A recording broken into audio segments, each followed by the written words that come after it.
السلام عليكم ورحمة الله وبركاته.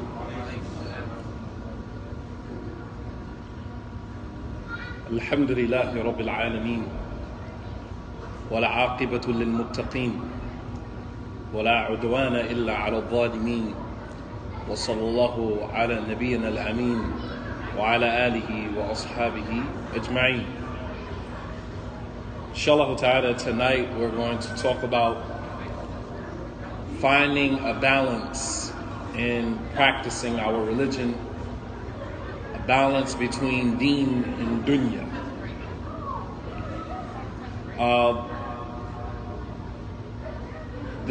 By the end of this lecture, we will have touched on the following things. Number one, what is a balance? What does it mean to be balanced in deen and dunya? Number two, why is it important to have a balance? Number three, why are some people extreme in Islam? And that's extreme on both ends, يعني بين الإفراط والتفريط, between التقصير والتجاوز. The two extremes of negligence and extremism. There are two levels of extreme, and we're going to talk about why people go to either extreme. And then I'm going to leave you with 6 points, 6 ways to develop a balance in your practice of Islam. So the first thing is, what is a balance? A balance is an equal or even distribution of weight on both sides, which enables something or someone to remain upright or steady. A balance is an equal weight on both sides, which allows something to remain upright and steady. If something is heavy on one side, then that means the other is going to lift. And if one is heavy on one side, then the other is going to lift. But if there's a balance, right, there's an equal distribution of weight on both sides, which allows the thing or the person to remain upright. Allah subhanahu wa ta'ala says in the Quran, فَاسْتَقِمْ كَمَا أُمِرْتَ وَمَنْ تَابَ مَعَكَ وَلَا تَطْغَوْا إِنَّهُ بِمَا تَعْمَلُونَ بَصِيرٌ. Allah subhanahu wa ta'ala told the Prophet sallallahu alaihi wasallam, فَاسْتَقِمْ, so be upright. Be upright. You and those who turn back with you to Allah subhanahu wa ta'ala, to His obedience. Then He said, وَلَا تَطْغَوْا. الطغى means to يتجاوز الحد, to go beyond the necessary limits.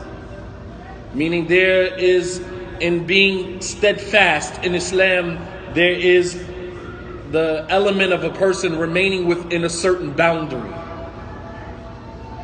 Not that we're just going to keep going as far as our desires, as far as shaitan, as far as, someone takes us. We stay within a certain parameter.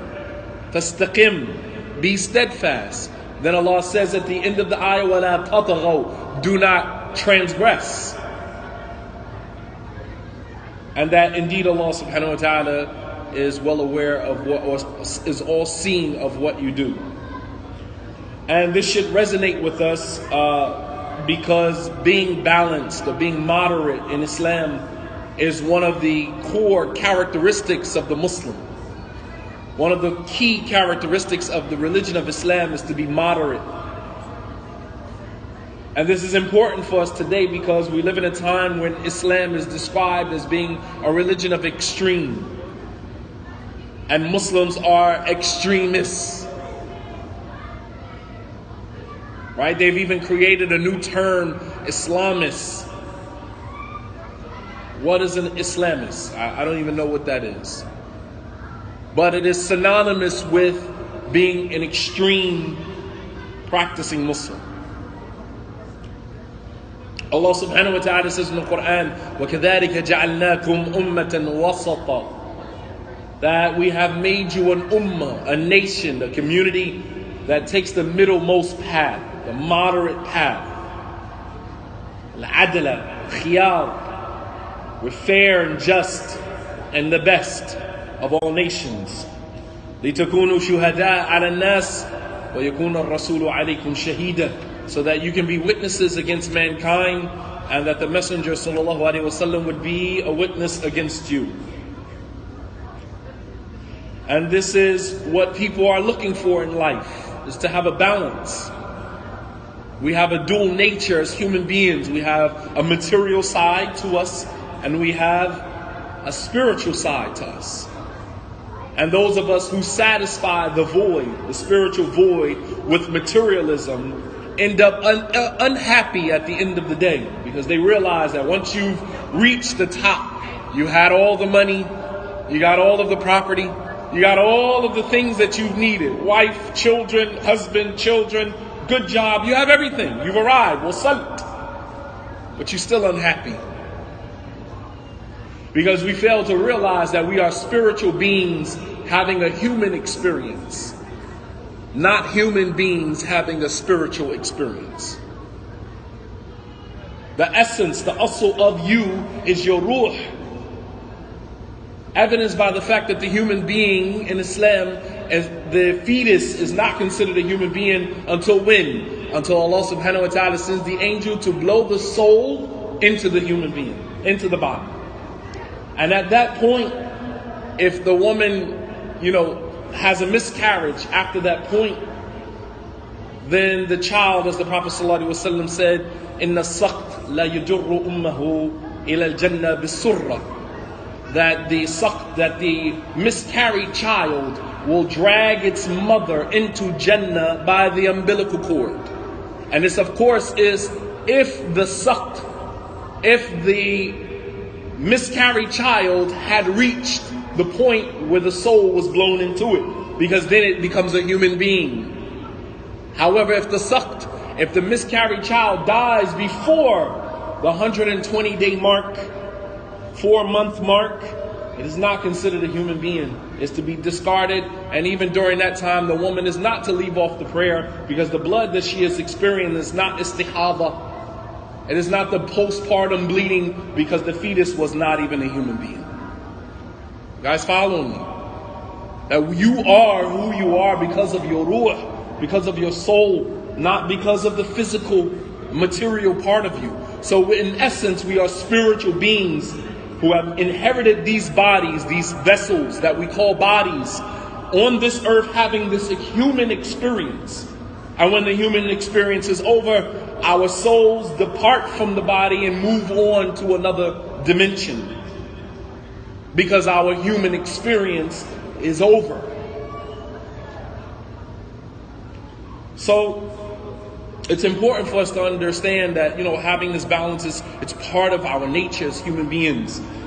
And the right amount of this and the right amount of that is enough to give a person a happy life. It's attractive because it appeals to our desire to have the best of both worlds. And some of our children, unfortunately, we've stolen that from them. And our attempt to, orientate them to Islam, this more extreme idea of Islam. That everything is haram. This is haram, that's haram, no nothing. And so our children miss out on that balance that the Prophet ﷺ taught his ummah. It is important. Why is it important for us to have a balance? Because 3 reasons. Number 1 is because our religion is a system that governs the rest of our lives, and we can't get completely away from the religion without abandoning it altogether. There is no, let me leave off this portion of my religion and let me practice only this portion of my religion. To leave off just a little bit of the religion is to leave off the religion entirely. Allah subhanahu wa ta'ala says in the Quran, Ya ayyuhalladhina amanu dkhulu fi silmi kaffa wa la tattabi'u khutuwat ash-shaytan. O you who believe, enter into Islam kaffa, kamila. Enter into Islam all the way. There is no half-stepping with Islam. There is no 1 foot in Islam, 1 foot in dunya. You have to embrace the whole of the religion. And the Prophet Allah subhanahu wa ta'ala mentioned in the Quran, those who see Islam as black and white, they straddle the fence. Listen to what Allah subhanahu wa ta'ala says in the Quran. He said, وَمِنَ النَّاسِ مَنْ يَعْبُدُ اللَّهَ عَلَى حَرْفٍ. That there are some from amongst mankind who worship Allah as if they're on a ledge. فَإِنْ أَصَابَهُ خَيْرٌ اطْمَأَنَّ بِهِ وَإِنْ أَصَابَتْهُ فِتْنَةٌ انقلب عَلَى وَجْهِهِ خَسِرَ الدُّنْيَا وَالْآخِرَةِ ذَلِكَ هُوَ الْخُسْرَانُ الْمُبِينُ. He said, from amongst mankind are those who worship Allah, worship God as if they are on a ledge. If some good happens to them, then they're okay. But if some trial or tribulation comes to them, انقلب على وجهه, he turns on his face, turns on his heels, خسر الدنيا والآخرة, forfeiting, destroying, depriving himself of the dunya and the akhirah. شفت كيف? You lose in this life and in the hereafter. It's okay. I was just moving it out of the way of the camera, inshallah. You lose, Allah subhanahu wa ta'ala said, خسر الدنيا والآخرة. You lose in this life as well as in the hereafter. Because they see Islam as black and white. When everything is good, I'm Muslim. I'm practicing Islam. And when things get tough or rough, then I leave Islam. And sometimes you have to ask yourself when you run into Muslims and you say, Akhi, come to the masjid, come pray. Say, oh, inshallah, I'm going through something right now. So you leave Islam, you leave the masjid, you leave off prayer or whatever else you left off, and you believe that your life is going to get better. I'm going through something right now. Well, guess what? Welcome to adulthood. We're all going through something as adults. That's part of being an adult. But they lose. They fail to maintain a consistency when things are challenging. So it's either one or the other and never having the balance of both. Number two, the purpose or the reason why having a balance is important is because as human beings, we are dual-natured. We have a material side of us and we have a physical side of us that loves to indulge in the human experience. We have a side of us that is spiritual, that craves that discipline. When people see you practicing Islam, they more so become intrigued by the discipline that you exhibit, the discipline that you demonstrate during the month of Ramadan, when you're around your co-workers and everyone is eating and you say, no, thank you. Nothing forcing you. That's a level of discipline. It's admirable. When people see that, they're wondering what would drive a human being. Food is directly in front of you, accessible. What would drive a human being to take it upon him or herself not to eat or drink in the summertime, in the heat, for 16 hours a day? What would drive a human being to do that? What could be so powerful that a human being, an American for that matter, to leave off food, drink, sexual relations with his or her spouse? What would drive a person to do that? The discipline is what attracts people, because the average person doesn't have that level of discipline. We give in. That's what makes us Americans. We want large size everything, right? I'm in Dunkin' Donuts the other day, and a lady behind me, she said, give me the extra large coffee. And I said to myself, I wonder if they had a double X size coffee, would people still order it? And wallah al-azim, the more double sizes, the more up sizes you add to the menu, the more people are going to buy it. We're never satiated, never satisfied, ever. You could continue going up and up on the sizes on the menu, and the more you go up, the more you would have someone that would purchase it. Because we are a society of indulgent people. No boundaries, no discipline. So to emerge from a society like this and have that level of discipline is something that is admirable.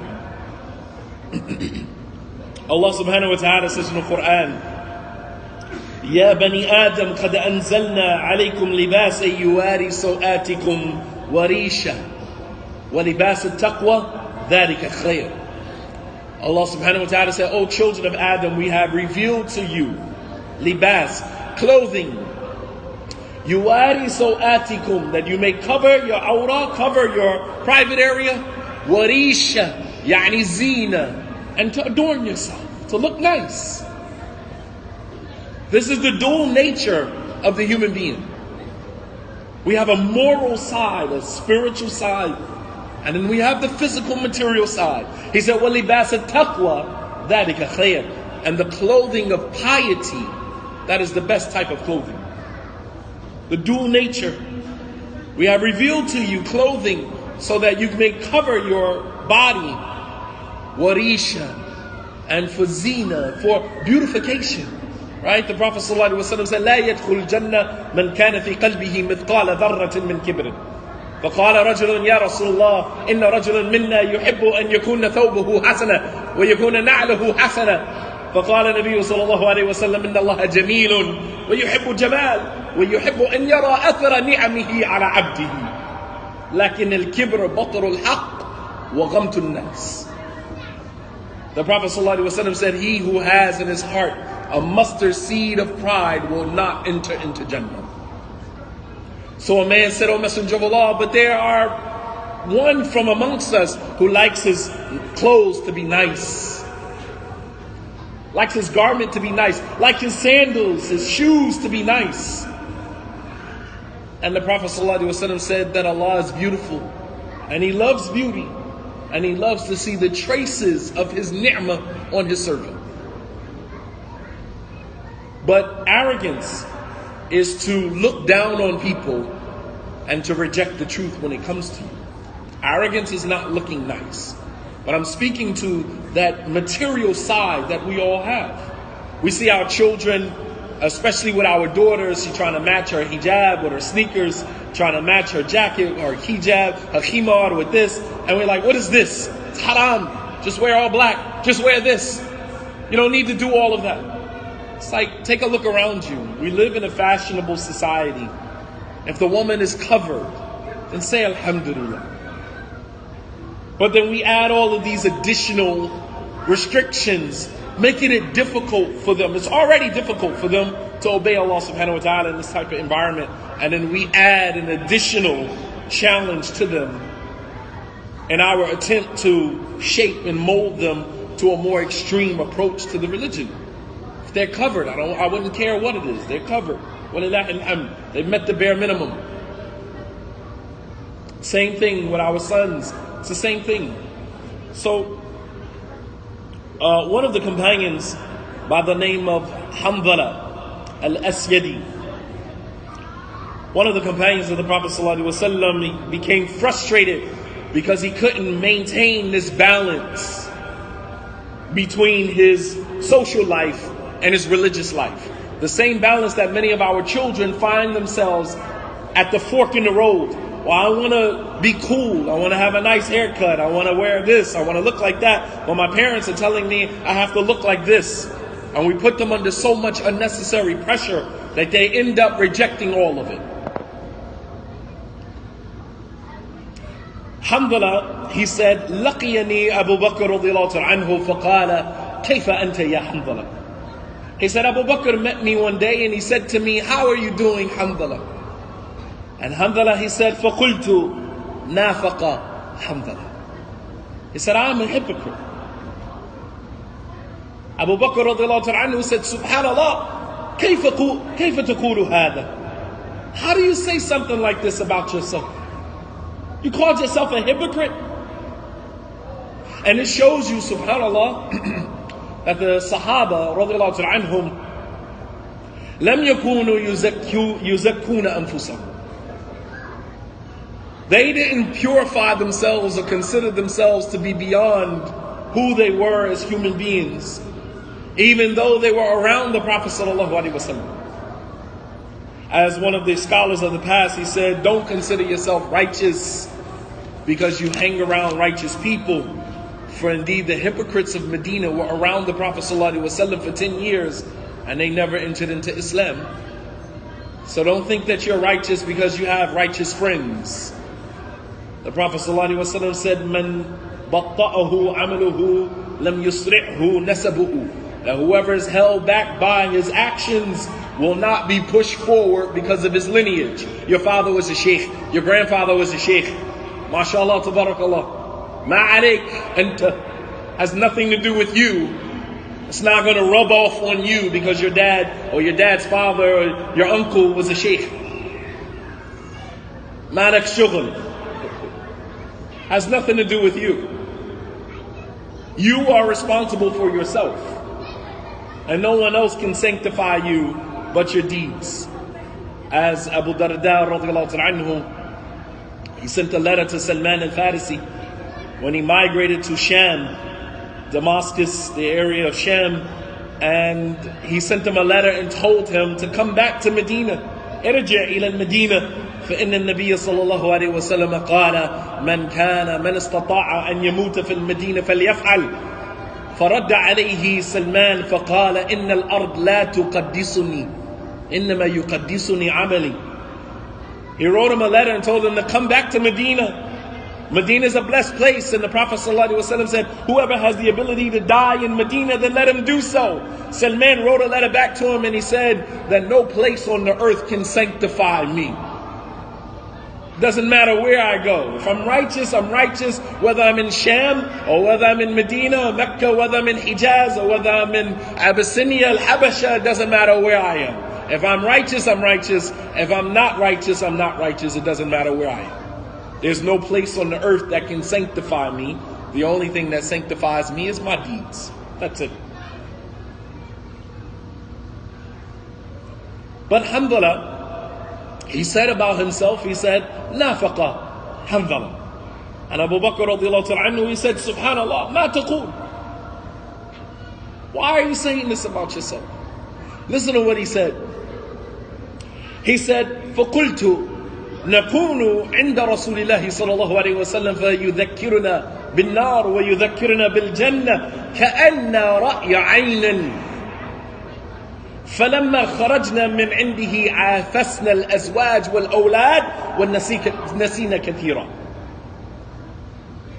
He said that when we're with the Prophet صلى الله عليه وسلم, he's reminding us of paradise, reminds us of the hellfire, as if we can see it with our own eyes. As we're sitting in the halaqat of the Prophet ﷺ and he's mentioning hellfire, he's mentioning paradise, it's as if we could see it with our own eyes. He said, but then when we leave out of his presence and we go home to our families and our wives, our children, we forget. And so because he couldn't maintain this level of consistency, he considered himself to be a hypocrite. He didn't say he comes to the masjid on Jumu'ah and then leaves out of the masjid after Jumu'ah and goes and sells drugs, or goes and hangs out with his girlfriend or her boyfriend.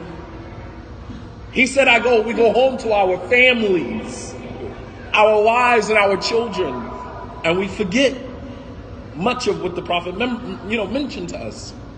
And Abu Bakr radiallahu anhu, he said, Wallahi inna lanalqa mithla dhalik.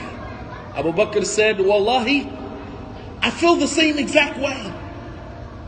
Subhanallah, these were companions that were promised Jannah and still had a fear that some of their behaviors might be interpreted as hypocrisy. Even Umar radiallahu anhu, he went to Hudayfa and he said, Anshuduka billah, I ask you by Allah subhanahu wa ta'ala, hal sammani laka Rasulullah sallallahu alayhi wa sallam ya'ni min al-munafiqeen.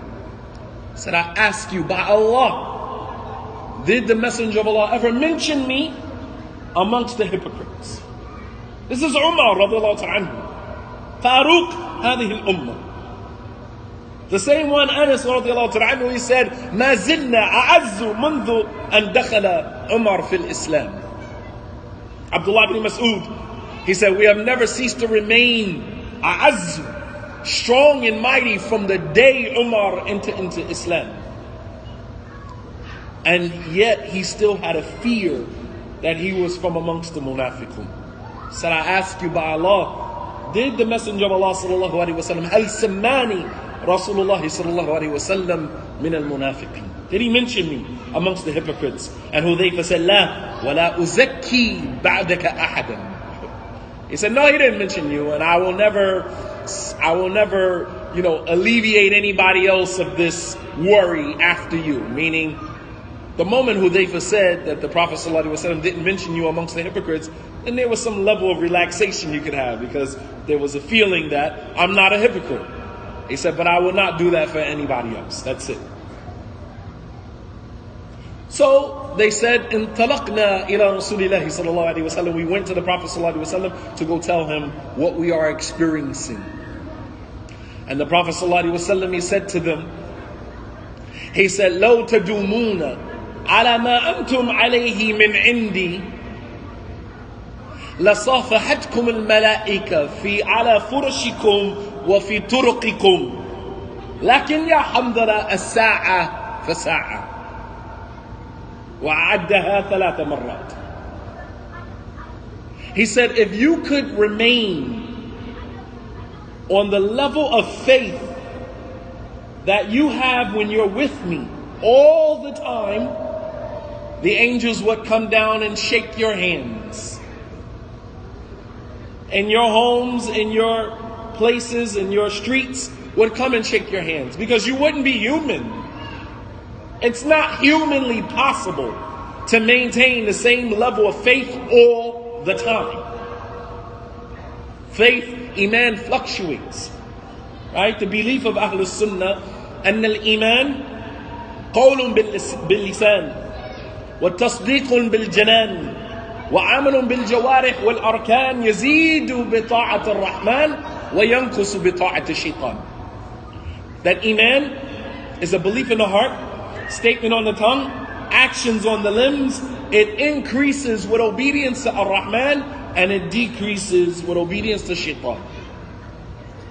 That is the belief of Ahlul Sunnah.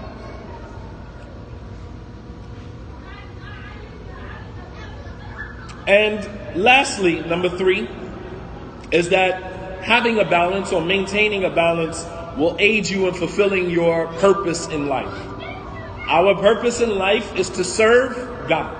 That's what we're here for.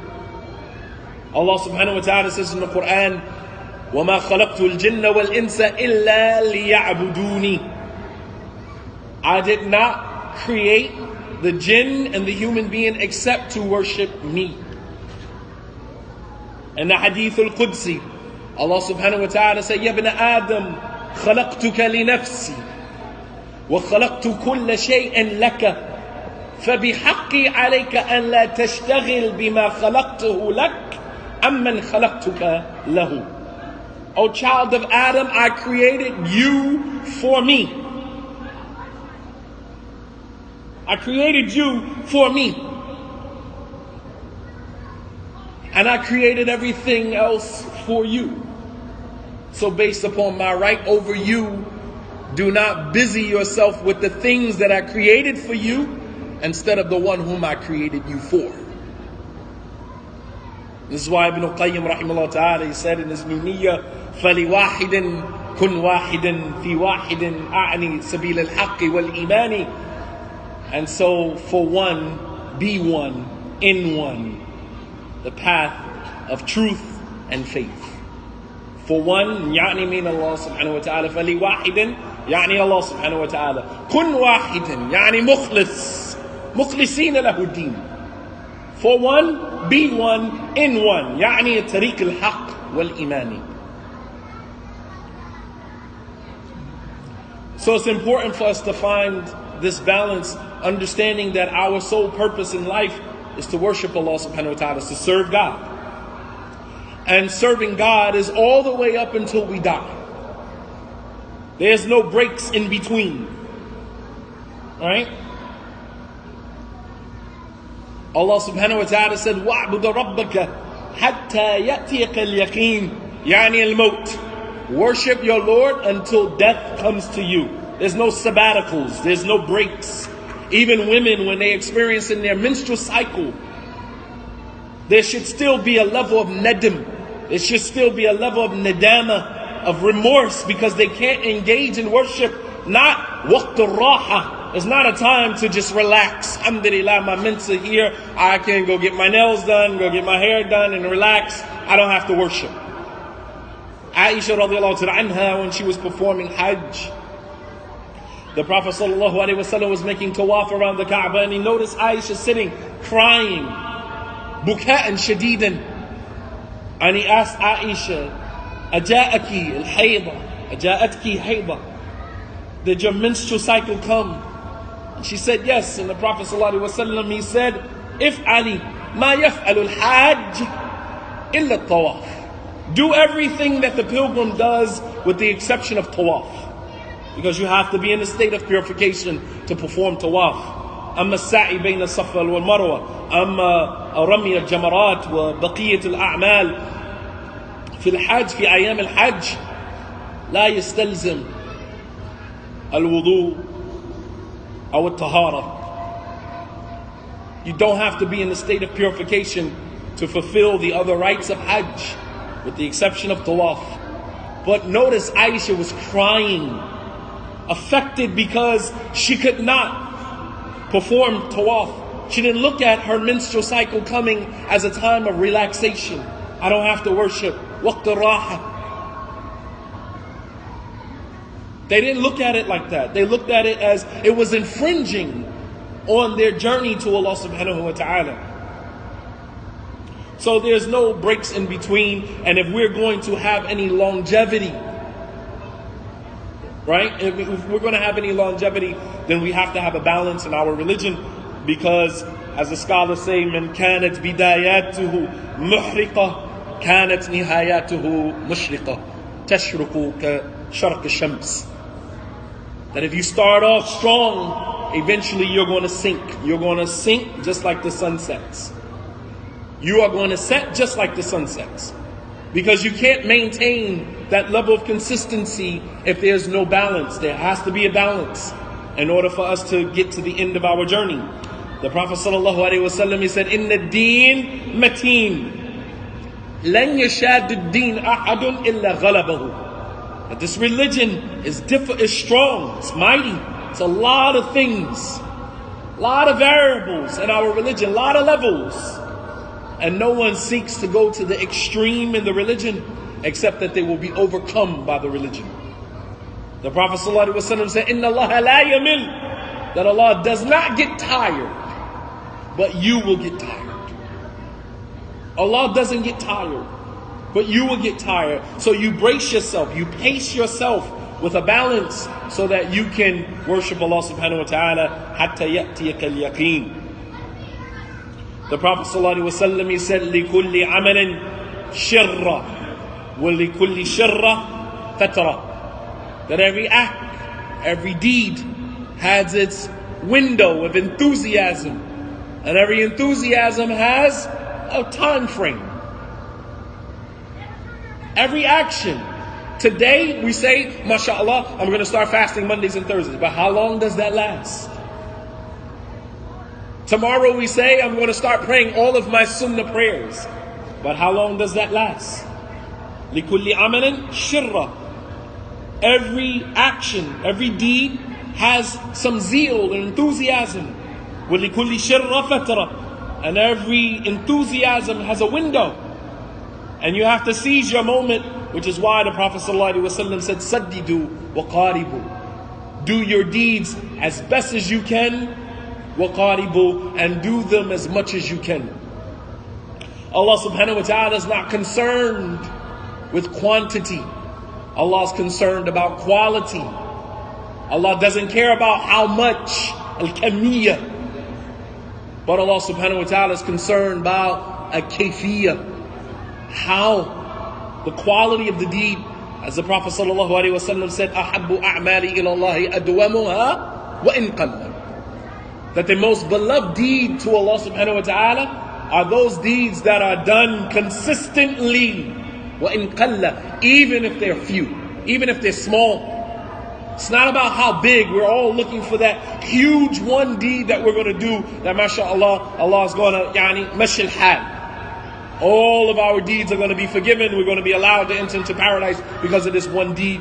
How about a multitude of small deeds that are done consistently? Adwamuha. There's a level of consistency. When the Prophet ﷺ said to Bilal, why is it that I hear your footsteps in Jannah before my own? What is it that you're doing? What did Bilal say? He said, Ya Rasulullah, ما توضعت إلا رأيت لله حق علي أن أصلي ركعتين لكل وضوء فقال النبي صلى الله عليه وسلم فبهما. He said that I never made wudu except that I saw that Allah had a right over me that I pray 2 rak'ah every time I make wudu. And the Prophet ﷺ said, well, then it's because of those 2 rak'ah. The consistency. 2 rak'ah. Consistency. Sometimes, so let's talk about why people are extreme. Let's talk about the first extreme, which is ghulu. Why people are extreme sometimes. Sometimes people are extreme because of their insecurities. So they are used to overcompensating. So if they are insecure because they don't have a lot of money, they're not savvy in dunya, then they become extreme in deen to overcompensate for what they don't have in the dunya. So these are the people that are very religious, arrogantly religious, and they look at you when they say, oh, you're too dunyawi. You have too much dunya. It's like, mashallah. But if you had my hand, right? If you had my hand, you would cut yours off, right? You're too dunyawi, mashallah. And you're saying I'm too dunyawi because you don't have dunya. And then the other, wal-aqs bil-aqs. Then you have the other one who has dunya. And he says, oh, he's a religious guy, mutawwa'. Look at him. You know, you make mockery, sukhriya of the person because he's mutadayyin. And that's only because you're not mutadayyin. You have dunya, but you don't have deen. And so we overcompensate for the one that we don't have. It's an insecurity.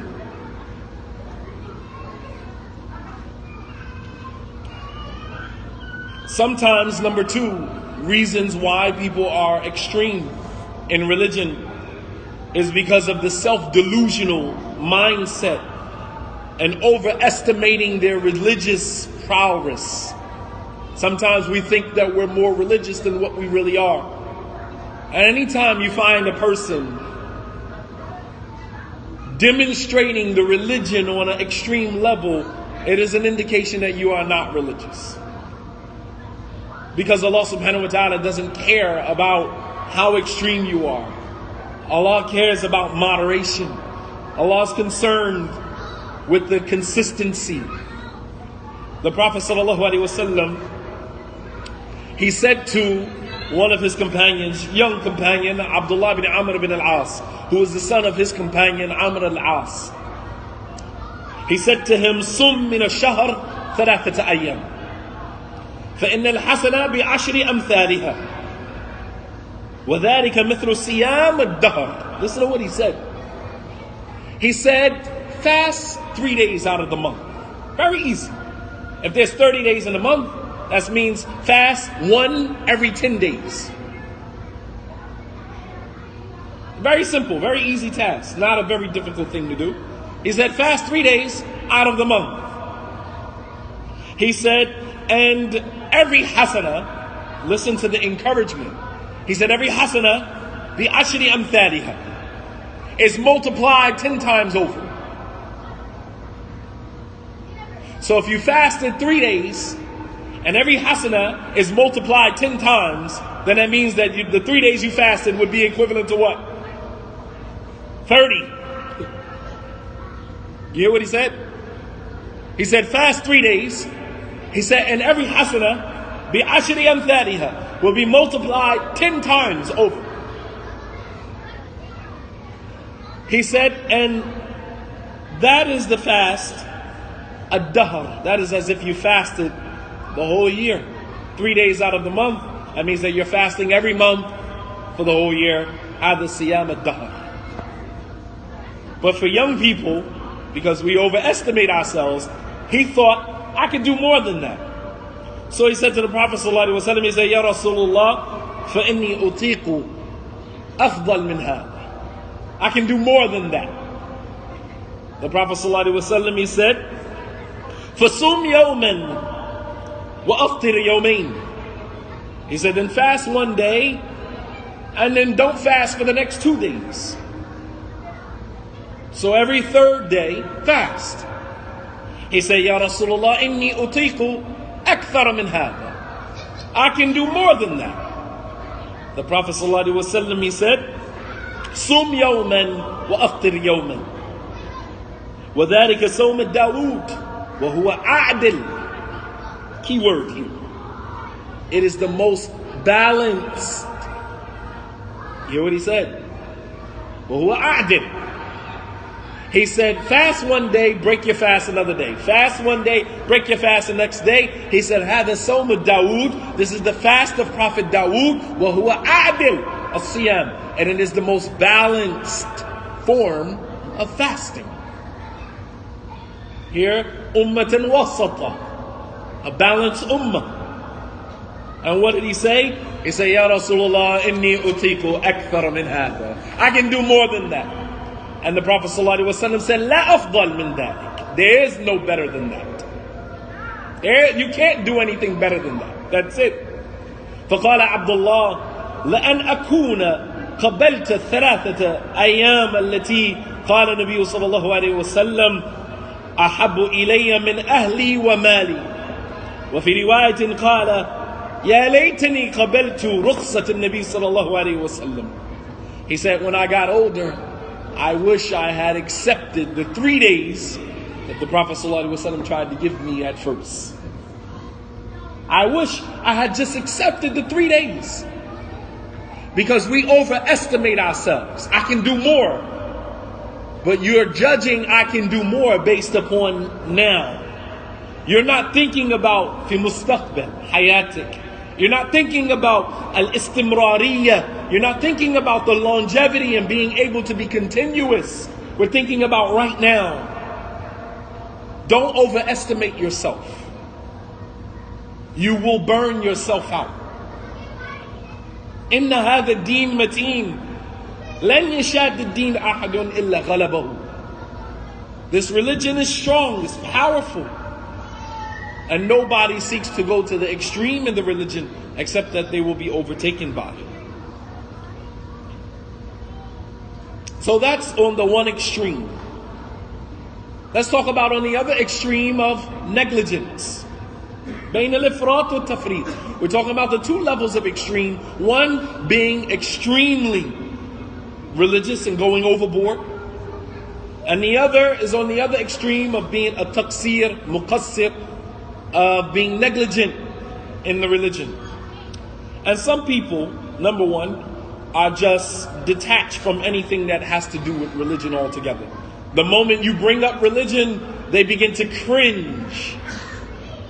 As Allah subhanahu wa ta'ala says in the Quran, وَإِذَا ذُكِرَ اللَّهُ وَحْدَهُ اشْمَأَزَّتْ قلوب الذين لا يؤمنون بالآخرة وإذا ذكر الذين من دونه إذا هم يستبشرون. That when Allah's name is mentioned alone, shma'azzat, their hearts start to feel, shrink with aversion. You start to cringe when Allah is mentioned alone. Hey, what about this masjid? Let's go here and pray, or let's do this. Well, Allah said, don't tell me what Allah says in the Quran. I don't really want to hear. Don't talk about religion around me. I don't really want to hear it. Muslims who cringe at the mention of the name of Allah subhanahu wa ta'ala.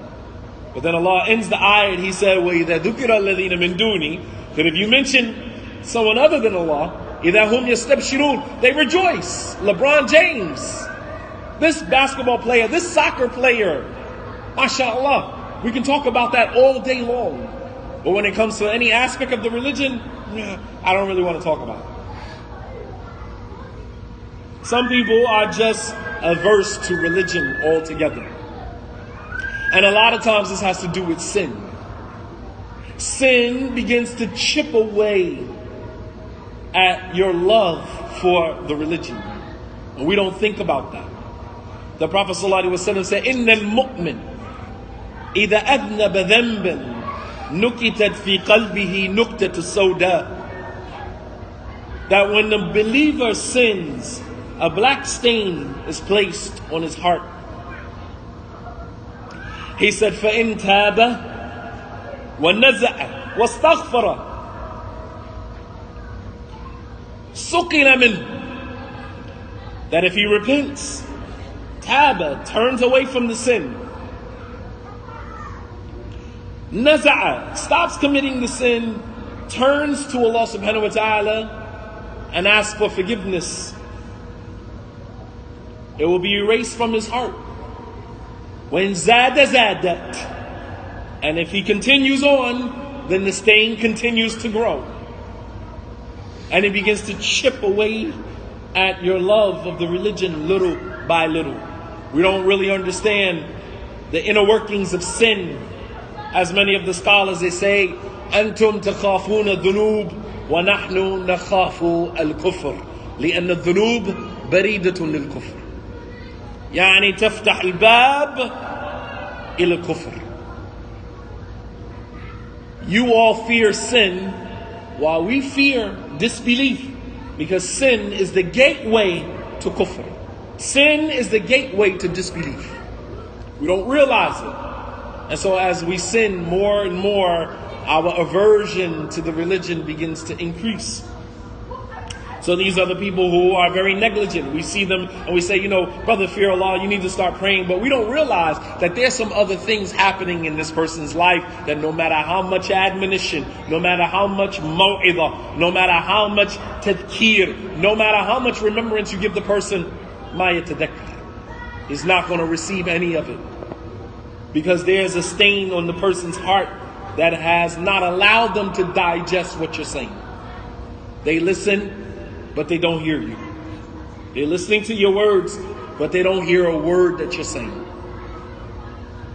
Number two, some people are just not inherently religious. And so while we see people and we think that, they don't care about Islam, it's not that they don't care, it's just that some people are just not religiously inclined. Even amongst some of the companions of the Prophet ﷺ, جاء رجل إلى النبي صلى الله عليه وسلم فقال يا رسول الله متى الساعة? When is the last hour going to be established? The Prophet ﷺ said, وَمَا أَعْدَدْتَ لَهَا? What have you prepared for the last hour? Don't worry about the hour. Don't worry about when the last day is coming. It's coming. What have you done to prepare for the last day? That's more important. And listen to what he said.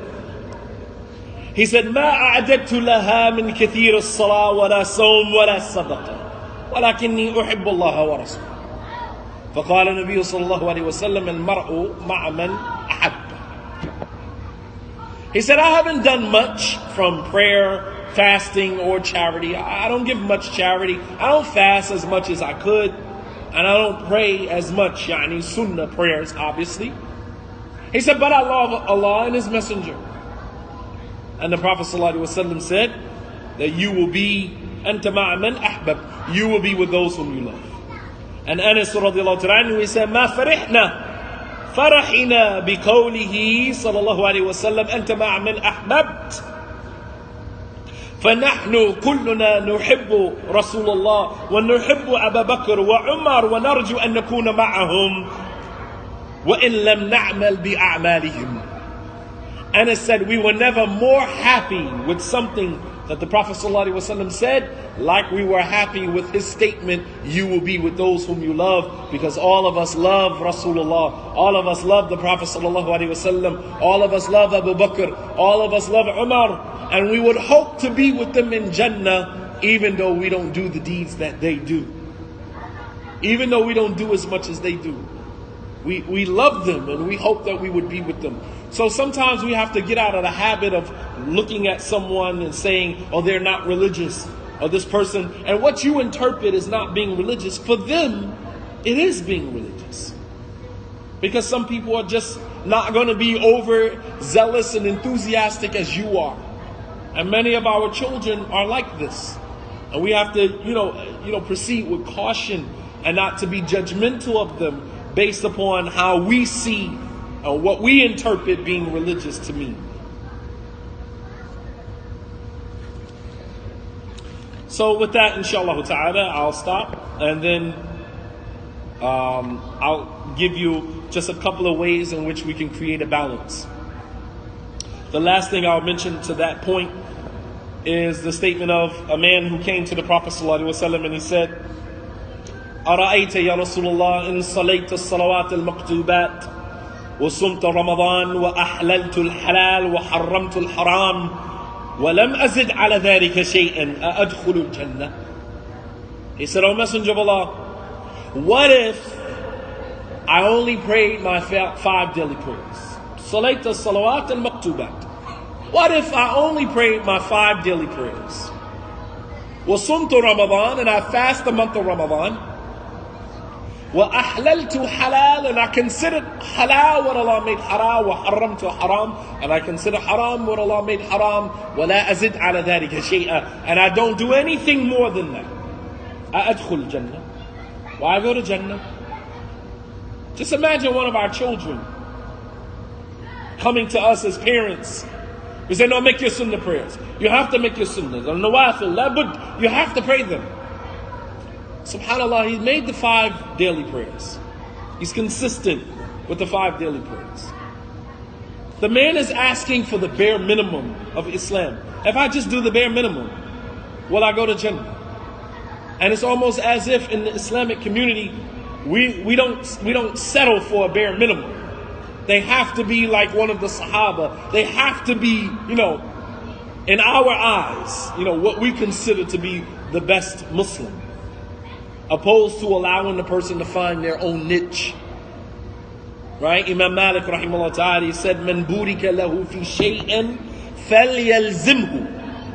Whoever finds a particular deed easy for them to do, then let them stick with that. You don't have to do every single thing. But you find one thing that you can be good at in the religion and stick to it. Man burika lahu fi shay'in falyalzimhu. Then let him stick to it. But we want you to do everything, and then in doing everything, the person ends up doing nothing. Right? Jack of all trades, master of none. You end up doing nothing. So what did the Prophet ﷺ respond? He said, Na'am. وفي رواية قال قد أفلح إن صدق.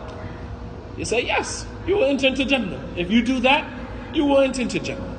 In another narration, he said, you'll be successful if you are truthful, if you stick to what you're saying.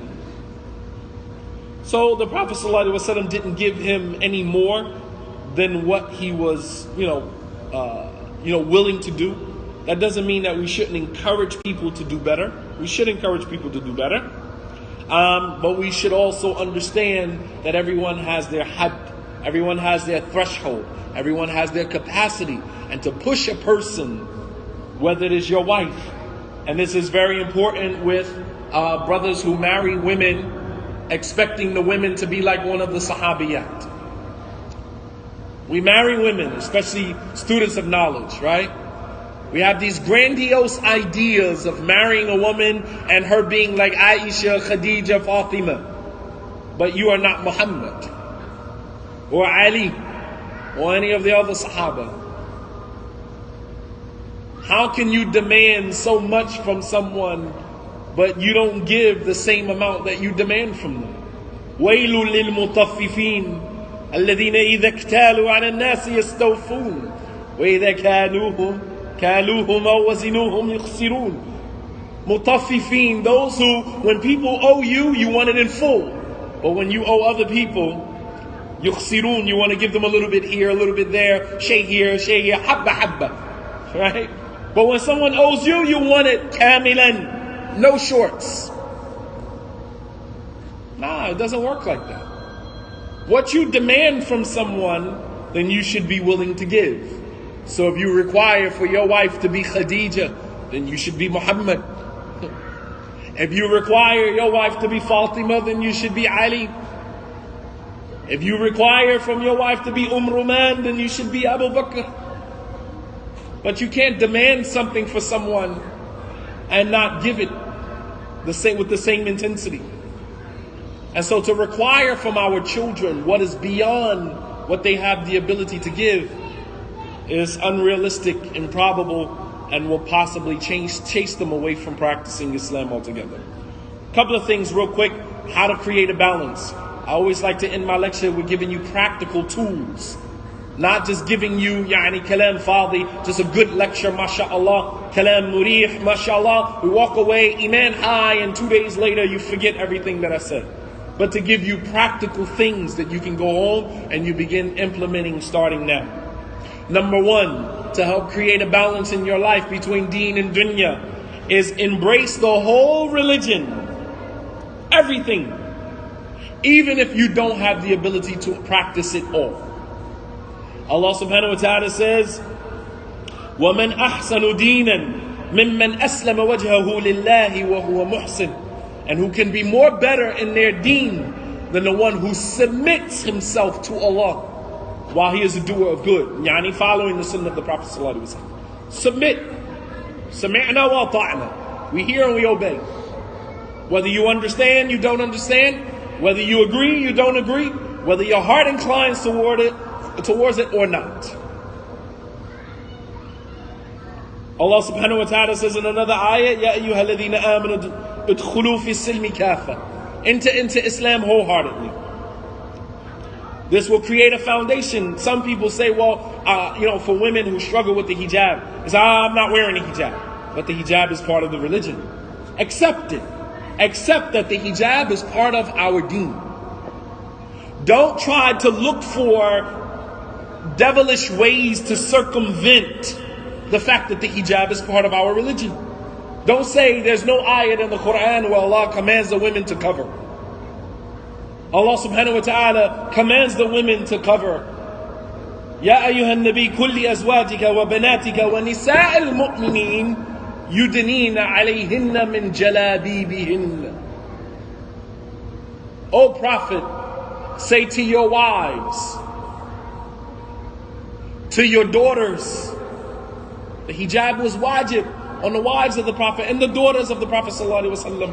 وَنِسَاءِ الْمُؤْمِنِينَ, and the women, the believing women, and يُدْنِينَ عَلَيْهِنَّ مِنْ جَلَابِبِهِنَّ, that they draw their jilbab over their bodies.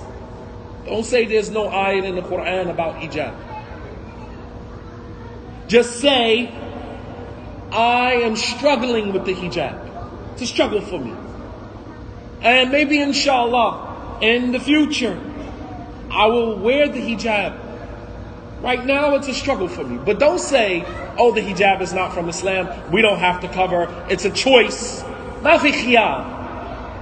ما في شيء اسمه خيار في الإسلام. Allah subhanahu wa ta'ala says in the Quran, وَمَا كَانَ لِمُؤْمِنٍ وَلَا مُؤْمِنَةٍ إِذَا قَضَى اللَّهُ وَرَسُولُهُ أَمْرًا أَن يَكُونَ لَهُمُ الْخِيَرَةُ مِنْ أَمْرِهِمْ. That it is not befitting for believing male, believing female, when Allah and His Messenger have decided in a matter, that they have any khiyar. There's no choice in the matter. You say, oh, I can wear the hijab. There's a choice. I can choose to wear it. There's no choice in the matter. Accept it. And say, inshallah, may Allah make it easy for me to wear the hijab later on in my life. Even if it's something that you struggle with now, perhaps in the future Allah subhanahu wa ta'ala will make it easy. But don't say, I'm not going to do this or I'm not going to do that, because we end up becoming like those whom Allah subhanahu wa ta'ala mentioned in the Quran. أَفَكُلَّمَا جَاءَكُمْ رَسُولٌ بِمَا لَا تَهْوَى أَنفُسُكُمْ اسْتَكْبَرْتُمْ فَفَرِيقٌ كَذَّبَتُمْ وَفَرِيقٌ تَقْتُلُونَ. Is it the case that every time the messenger brings you something that your desire does not want to do, istakbartum, you become arrogant? Is that the case? Every time something is brought to your attention about the religion that you don't desire to do, you become arrogant. And in a group from amongst the prophets, you belied, and a group from amongst them you killed. We don't want to end up becoming like that. So we say, yes, this is part of my religion. I'll say something else that's probably going to ruffle some feathers. But, you know. Polygyny. تعدد الزوجات من الإسلام. It's from our deen. You don't have to accept, you don't have to want to be a part of it. You don't have to want to be married into it. And it may not even be something that suits your family dynamic, but it is part of our religion. And if we know that there are Muslims that engage in that, we should not look down upon them in disdain and believe they're stupid and believe that they're antiquated and they're doing something that was only for the time of the Prophet ﷺ. Polygyny was not only for the time of the Prophet ﷺ. The deen of Allah subhanahu wa ta'ala and anything that is a part of the religion is until Yawm al-Qiyamah. إِلَىٰ أَنْ يَرِثَ اللَّهُ الْأَرْضَ وَمَنْ عَلَيْهَا. Until Allah inherits the earth and everything on it. You follow me? Even if you say, I don't want to be a part of that, I know that it is a part of our religion. We accept everything from the religion and we don't pick and choose what we want to practice from the religion. We accept it all. Whether you agree or you don't agree. No one said that everything in the religion, our hearts were going to embrace wholeheartedly every single aspect of the religion. There are things that are going to be a fitna for us, things that are going to be a struggle for us, but we understand and we accept that it's all part of our religion, and I love it, even if I choose not to partake in it. Number 2, understanding that the practice of Islam is not predicated on an all or nothing dynamic. We don't say that I'm going to either be Muslim all the way or I'm not going to do it at all. Allah subhanahu wa ta'ala will accept you as you are, with your struggles, with your weaknesses, and everything that comes along with being human. I remember as a non-Muslim, when a person was inviting me to Islam, and they asked me did I want to be Muslim, and my response was, well, I don't want to be Muslim now because I don't want to be a hypocrite. I don't want to half step. If I'm going to do it, I'm going to do it all the way. There is no do it all the way. All of us have some shortcomings in our attempt to practice Islam.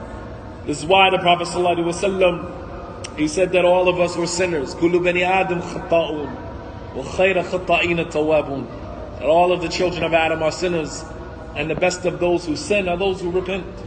We're going to make mistakes even as Muslims. So some of our children tend to believe that I'm going to practice Islam when I get older, because then I'll have more discipline, more self-control, and I'll be able to be a good Muslim as I get older. But right now, I'm young, I'm living my life, and I have all of these things going on in my life, and there's no way that I can devote all of myself to Islam. If you extend yourself to Allah subhanahu wa ta'ala, Allah will extend Himself to you. إِذَا تَقَرَّبَ إِلَيَّ عَبْدِي بِشِبْرٍ تَقَرَّبْتُ إِلَيْهِ ذِرَاعًا. That if my servant comes to me a handspan, I come to him an arm's length. وَإِذَا تَقَرَّبَ إِلَيَّ ذِرَاعًا تَقَرَّبْتُ إِلَيْهِ بَاعًا. And if he comes to me an arm's length, I come to him a distance that is shorter than that. He said, and if my servant comes to me yamshi, walking, أَتَيْتُهُ هَرَوَلًا, I will come to him running. If you extend yourself to God, God will extend Himself to you. And you don't have to be perfect. Right? Allah subhanahu, the Prophet ﷺ said, لَوْ لَا تُذْنِبُوا لَذَهَبَ اللَّهُ بِكُمْ وَلَجَاءَ بِقَوْمٍ يُذْنِبُونَ فَيَسْتَغْفِرُونَ فَيَغْفِرْ لَكُمْ. That if you did not commit sin, God would replace you with a people who would sin and ask for His forgiveness and then forgive them. You don't have to be perfect. Our children, you don't have to be perfect to practice Islam. You follow me? Flaws and all, mistakes and all, Allah subhanahu wa ta'ala will accept that from you. As a matter of fact, even the deeds that we do are still not enough to get us into Jannah, no matter how much good you do. The Prophet ﷺ said, لَنْ يُنْجِيكُمْ أَحَدٌ عَمَلُهُ أَحَدَكُمْ عَمَلُهُ.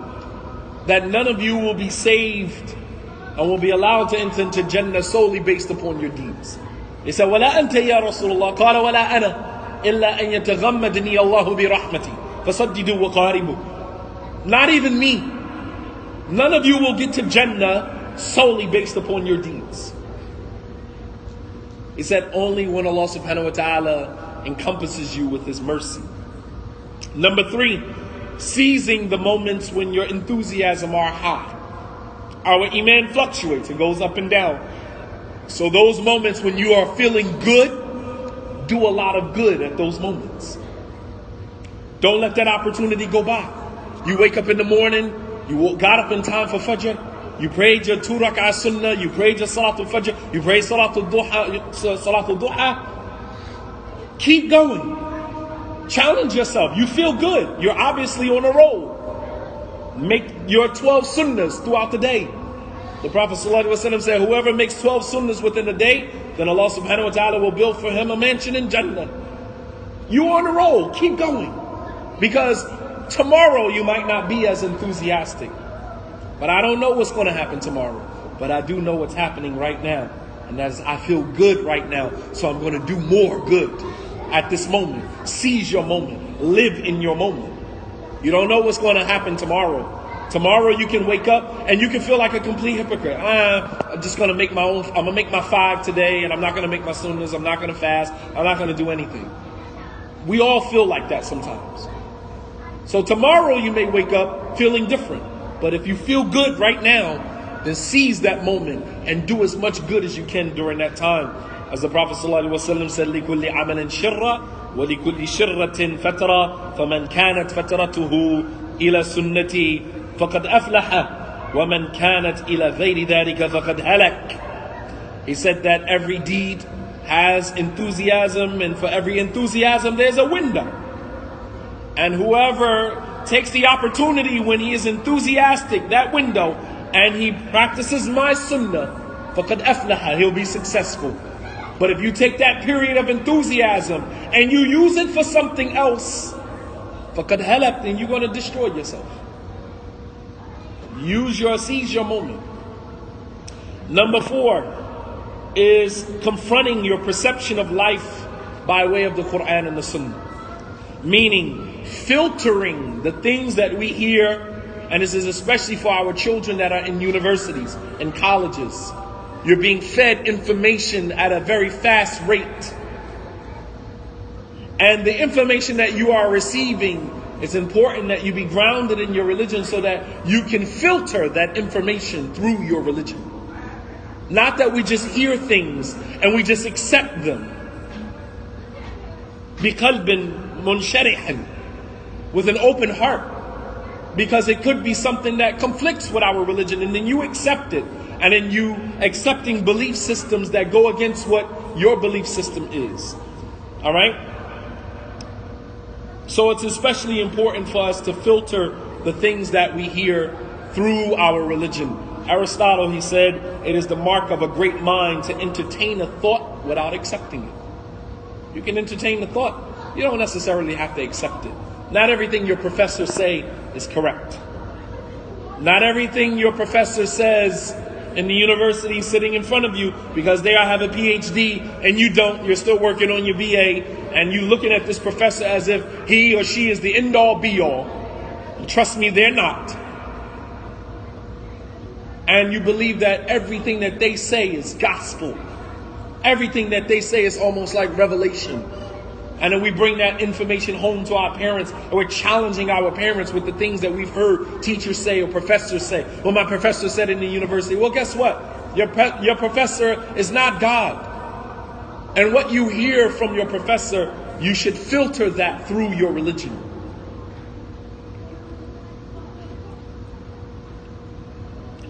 Number 5, and this will be the last one, is understanding that this dunya, this world, is a machine. Makina. And you cannot beat this dunya. You will not conquer this dunya, this world. You will become consumed by it, but you will never conquer it. And you got to understand that there has to be a limit to how much you need from this world. Because if you allow your wants to supersede your needs, you are in trouble. You take from this dunya what you need, and that's it. But if you allow your wants from this world to trump your needs, you are in trouble. The Prophet ﷺ, he said, لو أن لابن آدم واديين من مال لتمنى واديا ثالثا ولا يملأ جوف ابن آدم إلا التراب ويتوب الله على من تاب. The Prophet ﷺ, he said that the human being, if he had 2 valleys filled with gold, he would desire a third. That means that it is natural as human beings to be materialistically insatiable. That is natural as human beings, that we are materialistically insatiable. He said that if the child of Adam had 2 valleys filled with wealth, he would desire a third. And the only thing that will satisfy the child of Adam is filling his mouth with dirt, meaning death. That is the only time you're going to be satiated. You're going to be full once you're dead. And so the fact of the matter is that this world is not for everyone. And I'll end with this hadith. This world is not for everyone. So there's some from amongst us who are striving to get this world, and it keeps slipping right through our fingers, and we can't understand why. The Prophet ﷺ said, إِذَا أَحَبَّ اللَّهُ عَبْدًا مَنَعَهُ مِنَ الدُّنْيَا كَمَا تَمْنَعُونَ الْمَرْضَى مِنْ شُرْبٍ مِنْ كَتْسِكُمْ مِنْ أَكْوَابِكُمْ. That if Allah subhanahu wa ta'ala loves His servant, مَنَعَهُ مِنَ الدُّنْيَا, He prevents him from this world. Like one of you would prevent a sick person from drinking from your cup. It's out of rahmah. Allah doesn't withhold because He's stingy. Right? That was the statement of Bani Israel. Yadullahi maghlula. That the hands of God are tied. They're saying God is stingy. Right? Some of us think like that. Well, why isn't Allah giving me this? He gave this person this. He has this. He has a nice business. He has a nice car. He has a good job. What about me? Perhaps Allah subhanahu wa ta'ala loves you.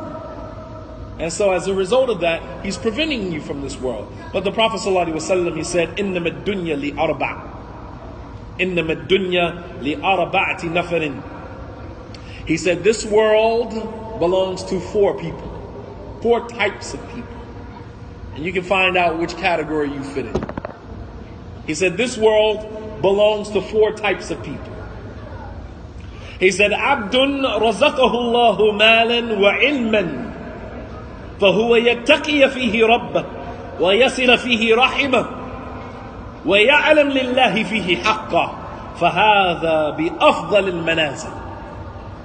He said the first category is the man who Allah رزقه الله علما ومالا, gives him money and knowledge, wealth and knowledge. And so with his knowledge he fears his Lord. With his wealth and knowledge, he fears his Lord. He keeps family ties. And he knows the right of Allah over him. To whom much is given, much is required. If you have knowledge, you are responsible for that knowledge. You can't be knowledgeable and not give Allah subhanahu wa ta'ala His haqq. Right? Imam Ahmad rahimahullah ta'ala said, مَا حَفِظْتُ حَدِيثٍ إلا وعملت به ولو مرة واحدة لألا يكون حجة علي يوم القيامة. Imam Ahmad rahimahullah ta'ala said, I never memorized the hadith except that I acted upon it, even if it was just one time, so that that hadith would not be a hujjah, a proof against me on the Day of Judgment. Because you are required to pay zakat on your knowledge and to acknowledge the haqq of Allah subhanahu wa ta'ala over you with your knowledge. The Prophet ﷺ said, "Lo ta'lamuna ma a'lam." That if you knew what I knew, al-ilm, lo ta'lamuna ma a'lam. If you knew what I knew, la dhahiktum qalilan. You would laugh little, and you would cry much. But there's some of us who have ilm, have knowledge, and we laugh a lot because we're asleep. We're not woke with the knowledge that we have. He said that with his wealth and his knowledge, he يَتَّقِيَ فِيهِ رَبَّهُ, he fears his Lord. وَيَصِلَ فِيهِ رَحِمَهُ, and he keeps family ties. Some people get money and they cut their family off. Some people get money and they don't even know their own mother and father anymore, because they're afraid that they're going to ask me for money. So I keep my distance from this one, keep my distance from that one, because I don't want anybody to ask me for money. MashaAllah, tabarakallah. يَصِلَ فِيهِ رَحِمَهُ, he keeps family ties. وَيَعْلَمْ لِلَّهِ حَقًّا, and he recognizes the right of God over him. فَهَذَا بِأَفْضَلِ الْمَنَازِلِ, then this is the best of the people in the world. This person has the world by its reins. He said, وَعَبْدٌ رَزَقَهُ اللَّهُ عِلْمًا وَلَمْ يَرْزُقْهُ مَالًا فهو صادق النية يقول لو أن لي مالا لعملت بعمل فلان فهو نيته فأجرهما سواء. He said the second person is the person who Allah gave him knowledge but did not give him money. That's many of us, right? Allah gave you knowledge but did not give you money. And that is a mercy from Allah subhanahu wa ta'ala. To give you knowledge and not to give you money, that's a rahmah from Allah subhanahu wa ta'ala. He said, so this person, sadiq an-niyyah, his intentions are pure. And he says that if I had the wealth of this person, then I would do the good things that that person is doing with their wealth. He said, so his reward and the reward of the first person will be the same. Here's where it gets a little dark. He said, وَعَبْدٌ رَزَقَهُ اللَّهُ مَالًا وَلَمْ يَرْزُقْهُ عِلْمًا فَهَذَا مِنْ أَفْسَدِ النَّاسِ. He said the third category is a person who Allah blessed him with money but did not bless him with knowledge. So what does he do? فَهُوَ يَخْبِضْ فِي مَالِهِ بِغَيْرِ عِلْمٍ لا يتقي فيه ربه ولا يصل فيه رحمه ولا يعلم لله فيه حقا فهذا بأخبث المنازل. He said the third category is the man who Allah gave him wealth but did not give him knowledge, unfortunately. Can you imagine a man who has a whole bunch of money but has no knowledge at all of Islam? No knowledge of his Lord subhanahu wa ta'ala, wala shay. Dangerous individual. And we see a ton of these type of people in the Muslim world today.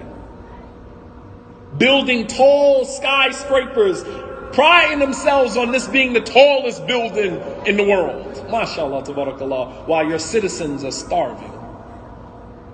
While you have poor citizens in your country, while you invest all of this money in building the tallest building in the world. MashaAllah, tabarakallah.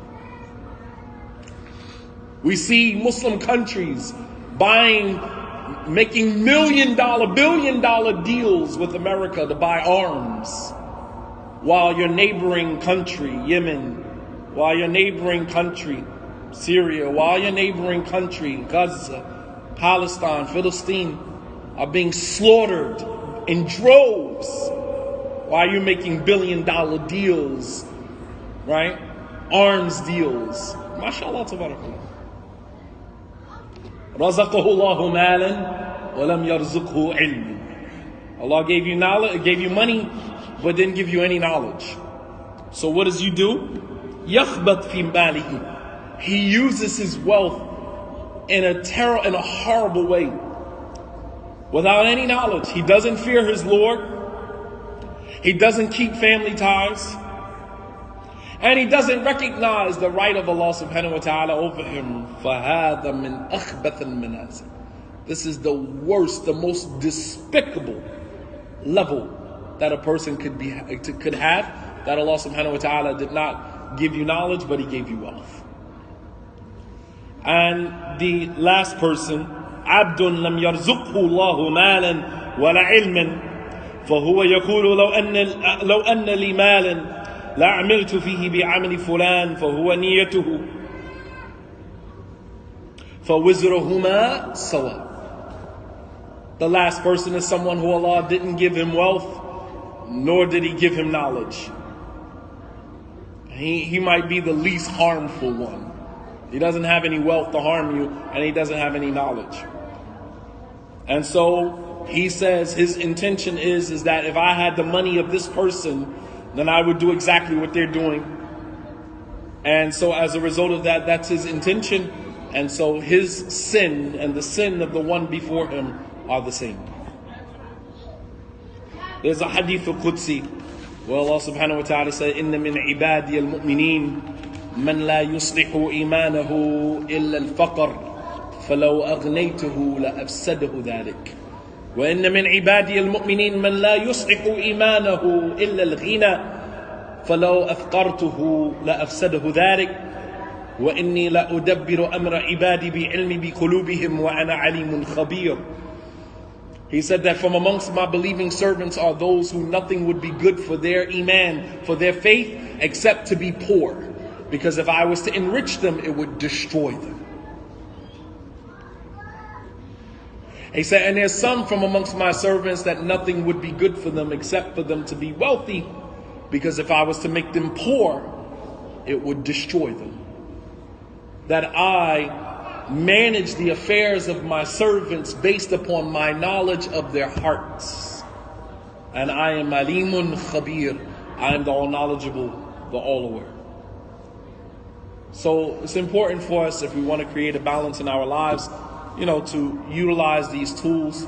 Number one is to accept the religion wholeheartedly, even if we are not at the point in our lives where we can actually practice that. We make dua that Allah make it easy for us to, accept and to practice it, but we accept it. Number two, that Islam is not an all for nothing thing. You don't have to be the most perfect Muslim to practice Islam. You can practice Islam with your mistakes, with your faults, with your sins, and bi'idhnillahi ta'ala, you'll get better over time. Number three, what was number three?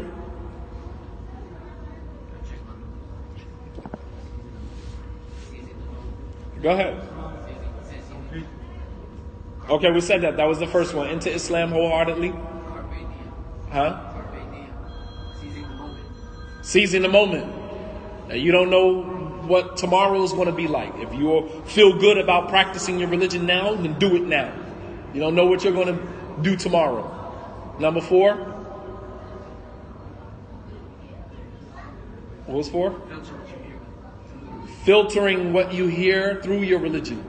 Don't just accept everything that you hear and just say that it's, sidqan wa haqqan, that it is the truth, right? Look at it and see, what does our religion say about this concept? Filter. Use your religion as your filter, and that helps you keep a balance. Because if you just accept what you hear as truth, perhaps you're going to accept something that is actually contradicting to your religion. And the fifth one was what? Limit your needs. Not necessarily limit your needs, but take what you need from the dunya and not what you want from the dunya. Realizing that materialistically, we're insatiable. And if you put your wants before your needs, you're going to destroy yourself. You take from this dunya what you need for hasb, and that's it. And Allah subhanahu wa ta'ala knows best. Wa sallallahu ala nabiyyina Muhammad wa ala alihi wa sahbihi wa sallama tasliman kathira wa subhanaka rabbika rabbil izzati amma yasifun wa salamun ala al-mursaleen walhamdulillahi rabbil alameen. Jazakumullahu khairan. I don't know if there were any questions or comments, inshallah. I'll turn the periscope off and open it back up.